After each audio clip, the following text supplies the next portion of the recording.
Draft में क्या चीजें मेंशन की हैं, क्या क्या लिखा है, वो क्या आपकी बातों को बोल रहे हैं, इन सब के बारे में ना तो वो आपसे पूछते हैं और ना ही आप उन्हें बताते हैं। किसी भी वकील साहब को किसी का भी केस लेने से पहले उससे पूरी चीजें डिस्कस करनी चाहिए, सारे कोर्ट के पेपर्स लेने चाहिए। कोर्ट के पेपर्स नहीं है तो इनिशियली कोई कंप्लेंट हुई हो, कंप्लेंट की कॉपी मांगो। आप अक्सर ऐसा देखते होंगे कि एक ही कोर्ट में 3-3, 4-4 बार अक्सर सुप्रीम कोर्ट, हाई कोर्ट में बेल लग जाती है एक इंसान की। क्यों लगती है दोस्तों? अक्सर हमने कई सारे ऐसे मामलों में देखा है कि लोगों की बेल इजीली, मतलब कि लोअर कोर्ट से ही हो जानी चाहिए थी, उसके बावजूद लोगों को हाई कोर्ट, सुप्रीम कोर्ट तक जाना पड़ता है और वहां भी उनकी बेल नहीं हो पाती। दोस्तों इसका कारण सिर्फ एक ही है, क्योंकि आप जागरूक नहीं रहते या फिर अपने काम को लेकर उतना ज्यादा सचेत नहीं रहते जो चीजें आपको पता होनी चाहिए। मतलब कि मान लीजिए किसी भी वकील साहब ने कोई भी आपकी बेल लगाई, बेल ड्राफ्ट करी, ड्राफ्ट में क्या चीजें मेंशन की हैं, क्या क्या लिखा है, वो क्या आपकी बातों को बोल रहे हैं, इन सब के बारे में ना तो वो आपसे पूछते हैं और ना ही आप उन्हें बताते हो। तो वही अपनी मनगढ़ंत स्टोरी बनाकर या फिर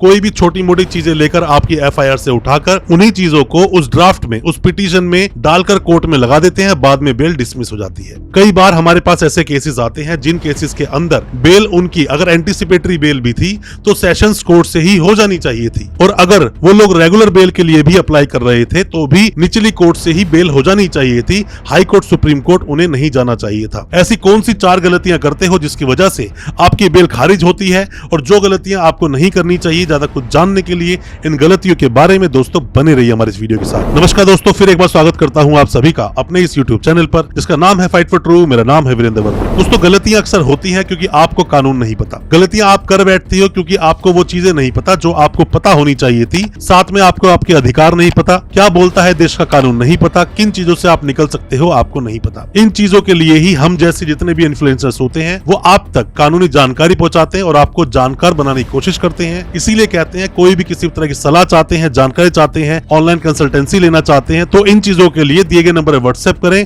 हो सकता है हमारे की सजेशन से आप अपने केस से बाहर निकल सके। अब बात करते हैं दोस्तों सबसे पहली गलती की, जो आप गलती करते हो जिसकी वजह से आपकी बेल नहीं होती। दोस्तों आप बेल लगाना चाहते हो, बेल फिर चाहे किसी भी केस में लगाओ, फिर चाहे कोई व्यक्ति जेल में है, सगा संबंधी, जानकार, कोई भी आपका जानने वाला अगर जेल में है तो रेगुलर बेल लगेगी, और अगर कोई भागा हुआ है तो अभी उसके लिए एंटीसिपेटरी बेल आपको लगानी पड़ेगी। ऐसे में जब भी बेल लगाई जाती है तो जो ड्राफ्ट जो बनाया है आपके वकील साहब ने, उस ड्राफ्ट को आपको पढ़ना चाहिए। उस ड्राफ्ट में क्या पूरी स्टोरी बनाई है आपके वकील साहब ने पढ़नी चाहिए, क्या ग्राउंड, क्या डिफेंस ले रहे हैं उन्हें समझना चाहिए, और क्या आपसे आपके वकील साहब ने केस को डिस्कस किया, ये सब भी आपको पता होना चाहिए। और साथ में ही अगर आपके वकील साहब को पूरे फैक्ट्स नहीं पता तो वो कोर्ट में आपकी बात को अच्छे से रख ही नहीं पाएंगे। सबसे पहला स्टेप होता है दोस्तों ड्राफ्ट। सबसे पहला मतलब कि जो कि आप ड्राफ्ट लगाने वाले हो कोर्ट में, जो पिटीशन आप लगाने वाले हो, अपने क्लाइंट से बार बार बात करो, सारे फैक्ट्स पर काम करो, सारे फैक्ट को जानने के बाद ड्राफ्ट रेडी करके उसे कोर्ट में प्रोड्यूस करो, वरना ऐसे कई सारे फैक्ट छूट जाते हैं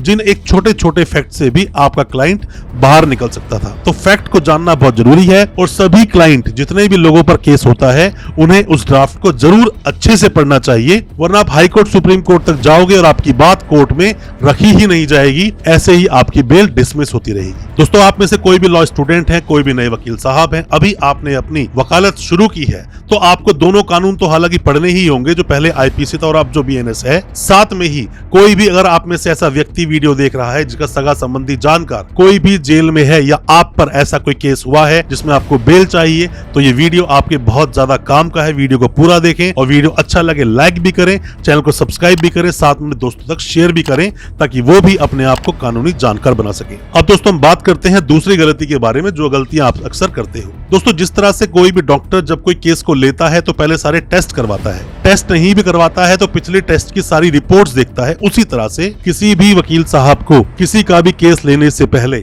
उससे पूरी चीजें डिस्कस करनी चाहिए, सारे कोर्ट के पेपर्स लेने चाहिए। कोर्ट के पेपर्स नहीं है तो इनिशियली कोई कंप्लेंट हुई हो, कंप्लेंट की कॉपी मांगो, या व्हाट्सएप पर है वो मंगा लो, एफआईआर की कॉपी मांगो, कोई भी केस से रिलेटेड पेपर्स है वो मंगाओ, चार्जशीट लग गई है बहुत अच्छी बात है, चार्जशीट मंगाओ। इन सब पेपर्स को एक वकील साहब को बहुत अच्छे से पढ़ लेना चाहिए, वरना बहुत सारे फैक्ट्स हाथ से निकल जाएंगे, बहुत सारे फैक्ट्स पर आप आर्ग्यू नहीं कर पाओगे। ऐसा हो सकता है कि जो एफआईआर कटी है वो एफआईआर ही पूरी तरह से गलत हो। जिस डेट की बात की जा रही है उस डेट पर आपका क्लाइंट हो सकता है उस स्थान पर उस जगह पे हो ही ना। साथ में यह भी हो सकता है कि कोई इंसान किसी तरह से गलत तरीके से फंसा दिया गया हो, तो उसकी बेगुनाही के सबूत हो सकता है आपके क्लाइंट के पास वो सब सबूत हों, तो वो भी लगाने चाहिए। और ये गलतियां अक्सर मैंने करते हुए वकीलों को देखा है कि वो पूरे पेपर्स नहीं लेते हैं अपने क्लाइंट से और ऐसे ही बेल लगा देते हैं।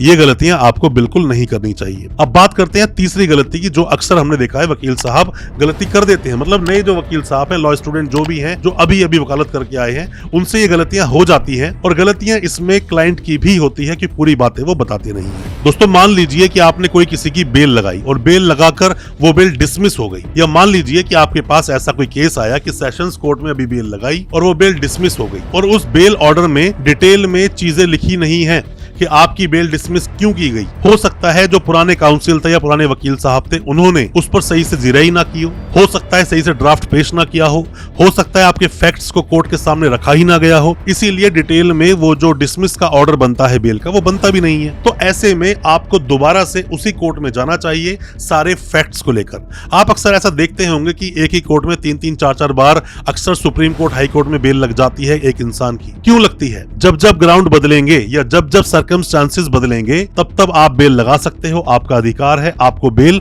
लगानी चाहिए। आप गलती क्या करते हो, सेशंस कोर्ट में बेल लगाई, पूरी बात बोली भी नहीं थी प्रीवियस काउंसिल ने, मतलब पुराने जो वकील साहब थे उन्होंने, और आप उसी को उठाकर सीधा हाई कोर्ट चले गए। ये प्रैक्टिस आप मत कीजिए। बेहतर है कि अपनी पूरी बात को पहले आप सेशंस कोर्ट में या लोअर कोर्ट में ही बता दें। अगर वहां पर बात पूरी तरह सुनवाई ना करें तो आप जाएं ऊपर हाई कोर्ट में, तो आप जाएं ऊपर सुप्रीम कोर्ट में। ऐसे ही आपको उठाकर पिटीशन लेकर हाई कोर्ट, सुप्रीम कोर्ट नहीं पहुंच जाना चाहिए। पहले अपनी पूरी बात को जो नीचे की अदालत है उनमें अपनी बातों को बहुत अच्छे से रखें, वरना आगे भी आपकी बात को पूरी तरह से सुना नहीं जाएगा। ये बातें आपको ध्यान रखनी चाहिए। दोस्तों अब बात करते हैं चौथे पॉइंट पर, जो अक्सर गलतियां वकीलों की तरफ से हो जाती हैं। क्या गलतियां होती हैं दोस्तों? मान लीजिए कि आपके पास कोई केस आया तो आप पहले ये देखिए कि कहीं ऐसा तो नहीं कि एफआईआर लिखने में कोई जल्दबाजी में या कोई सेक्शंस का गलत उपयोग किया गया हो, या गलत तरीके से एफआईआर काट दी गई हो, या फिर उसकी अरेस्टिंग गलत हो गई हो। मतलब कि 41A का नोटिस देना अनिवार्य था पर 41A का नोटिस नहीं दिया, या फिर नॉर्मल से मामलों में 2-3 साल के मुकदमे हैं उसके अंदर ही उठा के सीधा जेल डाल दिया गया हो। या ये भी हो सकता है कि उस इंसान की तो प्रेजेंस वहां थी ही नहीं, वो इंसान वहां था ही नहीं, सिर्फ किसी ने दुश्मनी में आके नाम ले दिया और उसको उठाकर जेल में डाल दिया हो। तो आपको ये चीज जरूर देखनी है कि किस केस के अंदर कहीं इल्लीगल अरेस्ट तो नहीं है। किसी केस में अगर इल्लीगल अरेस्ट आ रहा है, मतलब कानून को कहीं पर तोड़ा गया है, कानून की कहीं पर भी अवहेलना की गई है, तो ऐसे में सिर्फ उसी टूटे हुए कानून का मुद्दा बनाकर कोर्ट में पेश करेंगे तो भी आपके क्लाइंट की बेल जरूर हो जाएगी और आपका क्लाइंट टाइम से बाहर आ जाएगा। या फिर एंटीसिपेटरी बेल अगर आपको लेनी है तो ऐसे में आपके क्लाइंट की एंटीसिपेटरी बेल भी जरूर हो जाएगी। दोस्तों उम्मीद करता हूं जो मैंने 4 पॉइंट्स आपको बताए आपको समझ आए होंगे। फिर भी कोई किस तरह के सवाल है, कुछ भी आप पूछना चाहते हैं, कमेंट बॉक्स में हमें सवालों को पूछें या फिर दिए गए नंबर पर व्हाट्सएप करें। हो सकता है हम आपकी कोई मदद कर सके। अच्छा लगा आज का वीडियो, चैनल को सब्सक्राइब करना बिल्कुल ना भूलें, साथ में लगा बेल आइकन जरूर दबा दें ताकि इसी तरह की लीगल अवेयरनेस की वीडियोस आप तक पहुंच सके सबसे पहले। बहुत बहुत शुक्रिया दोस्तों, धन्यवाद हमारे इस वीडियो के साथ बने रहने के लिए।